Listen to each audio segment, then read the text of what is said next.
Your paycheck hits your account. You already know the number before you open the app. You still check anyway. It's higher than it was a few years ago. Higher than when you started. Higher than some people you know. And somehow, it still doesn't feel like progress. Rent is higher. Groceries cost more. Saving feels slower. What bothers you isn't panic. It's confusion. Because you did what you were supposed to do. You got better. You worked harder. You became reliable. So why does it feel like your income is standing still while everything else moves forward? Before we go any further, this is Donkey. If you want calm, honest explanations about money, you're in the right place. I want to stay with that moment. The moment where nothing is technically wrong, but something feels off. Most people don't talk about it out loud, because on paper you're doing fine. You have a job. You're respected. You're trusted. Complaining feels inappropriate. Explaining the discomfort feels awkward. So you tell yourself a story. This is just how adulthood feels. This is stability. This is what responsible looks like. I used to think this too. It felt smart at the time. But there's a quiet contradiction hiding inside that story. If being good is rewarded, why does being better feel like it changes nothing? Think about how your workday actually goes. You don't struggle with the basics anymore. You've seen most problems before. When something breaks, people look at you, not for opinions, for solutions. You're the one who catches the mistake before it spreads, the one who finishes the task no one else wants, the one who just handles it. And being that person feels good. At first, it feels like proof you matter, like evidence you're valuable, but over time, something strange happens. Your days fill up, not with new challenges, with more responsibility, more things only you know how to do, more situations where your absence would cause stress. And quietly, without anyone saying it, your role changes. You're no longer there to grow. You're there to hold things together. Most people assume that's how progress works. You start small. You get better, you become essential. And eventually, the rewards catch up. That belief is comforting. It's also the belief that traps a lot of very capable people. Here's a moment you might recognize. A new project appears. Something messy, something risky. Your manager scans the room, then they look at you. Not because it advances your career, not because it gives you more influence, but because you're safe. You'll make it work. You always do. So you say yes. Even if part of you hesitates, even if you're tired, even if you're not sure how this helps you long term. Because saying no feels dangerous. Being needed feels safer than being ambitious. This is where the confusion deepens. You're doing more. You're fixing bigger problems, you're carrying more weight, yet when raises come up, the numbers barely move. The conversation sounds familiar. You're doing great. We really appreciate you. This is the standard increase. Standard. That word lands differently when you're the one staying late. You start to notice patterns. The people who talk the most seem to move faster. The ones in meetings all day earn more than the ones doing the work. The loud confidence gets rewarded before quiet competence. And you tell yourself another story. They're just better at politics. I don't want to play that game. That explanation feels moral. It lets you believe you're choosing the high road. But it also keeps you from asking a harder question. What if this isn't about politics at all? What if it's about something much simpler and much more uncomfortable? Here's another thing people rarely say.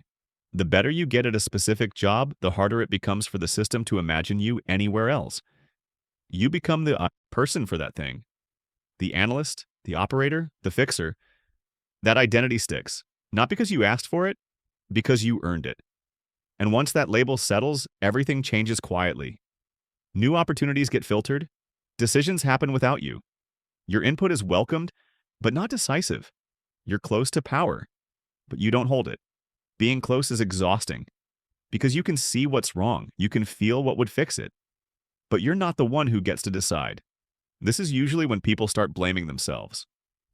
Maybe I'm not assertive enough. Maybe I need another certification. Maybe I just need to work harder. That was my instinct too. Work harder. Get sharper. Become undeniable. This felt logical. It also quietly made things worse. Because effort isn't what's missing. If effort were the answer, you'd already be paid more.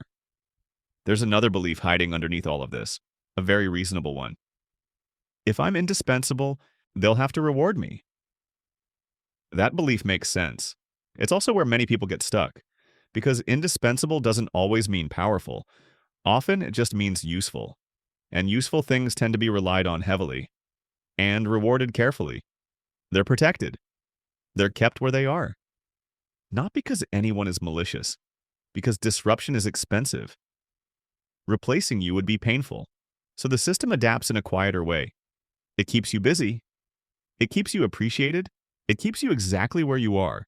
This is when time starts to feel strange. Years pass faster than you expect. Your skills improve, your confidence grows, but your financial life feels flat, not falling apart, just not expanding. From the outside, everything looks fine. From the inside, something feels capped.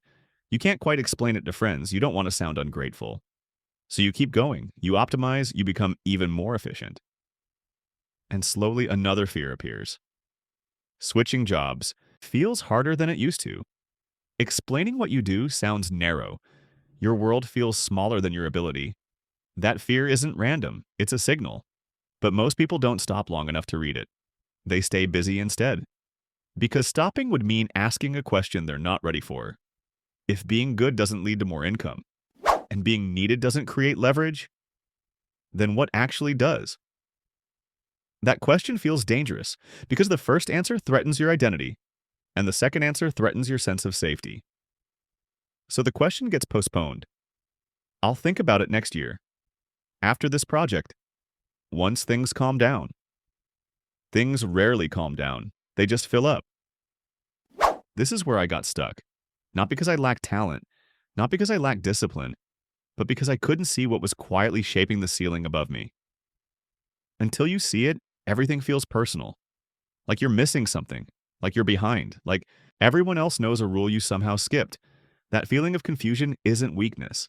It's the beginning of clarity. But clarity doesn't come all at once. It comes after you let the discomfort sit long enough. We're not going to resolve it yet. We're just going to stay with the tension. Because if this feels familiar, if this feels uncomfortably accurate, then you're closer than you think to seeing what's really been happening the whole time. Earlier, I left something unresolved, not by accident. Because most people never get past the first layer of this problem. They stay focused on effort, on skill, on performance. That's where the confusion lives. So let's go back to the assumptions quietly running in the background. The biggest one sounds like this. If I create enough value, my income will reflect it. That belief feels fair. It feels logical. It feels earned. I used to think this too, and for a while it even seemed true. Early in a career, skill, growth and income growth often move together. You learn faster. You produce more. You get rewarded. But then something changes. Not suddenly, gradually. Income stops responding to effort, and most people assume the problem is them. Not assertive enough, not strategic enough, not confident enough. That explanation feels personal. It's also incomplete. What's actually happening sits one level deeper. Income doesn't rise with how useful you are. It rises with how much leverage you touch. That word tends to sound abstract, so people skip past it. I did. But leverage isn't complicated. It just doesn't show up in job descriptions. Leverage is about proximity to outcomes, not tasks, not hours. Outcomes, revenue, risk, decisions that can't be easily undone. Most people who feel stuck but competent are very close to work. They're inside the machine. They improve it. They maintain it. They keep it from breaking. That matters. But it's not where income expands, because from the system's point of view, improving the machine doesn't change who owns the results. And ownership is what income follows. This is where the discomfort usually sharpens, because ownership doesn't always look like working harder. Often, it looks like working less on different things. The people who earn more aren't always the most skilled. They're the ones allowed to be wrong publicly. They're allowed to choose, allowed to prioritize, allowed to say no. That permission is subtle, and it's rarely granted to the people holding everything together. This is the quiet paradox. The more dependable you become operationally, the less room the system has to move you. Not because anyone is punishing you, because systems protect stability. If you're the one preventing chaos, the system doesn't want to create chaos by moving you. So it compensates in smaller ways: praise, trust, responsibility. Those feel good. They're just not the same thing as leverage. This is why income can stall even as importance rises. Importance to operations doesn't equal influence over outcomes. That difference is rarely explained. So people misread the signals. They think, I must not be visible enough. I must not be advocating for myself. I must be missing some trick. Those thoughts keep the focus inward. They keep you busy optimizing yourself, while the real constraint sits outside you. Another assumption from part 1 deserves revisiting. The idea that being indispensable creates bargaining power. It feels true. But in practice, indispensability often creates containment because the system adapts around you. It routes work through you. It builds expectations around your presence. And once that happens, your role becomes expensive to disturb, not expensive to underpay, expensive to change. That's why raises feel oddly disconnected from impact. Budgets are planned, ranges are fixed, disruption is avoided. From the system's perspective, you're effective, not underpaid. You're stable. This is usually the point where people feel a quiet sense of betrayal. Not dramatic, not explosive, just a slow realization. I did everything right and ended up here.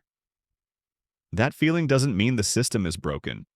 It means the system was never designed to reward what you thought it rewarded. It rewards leverage, not loyalty.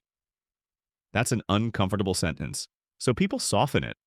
They say networking, they say politics, they say soft skills.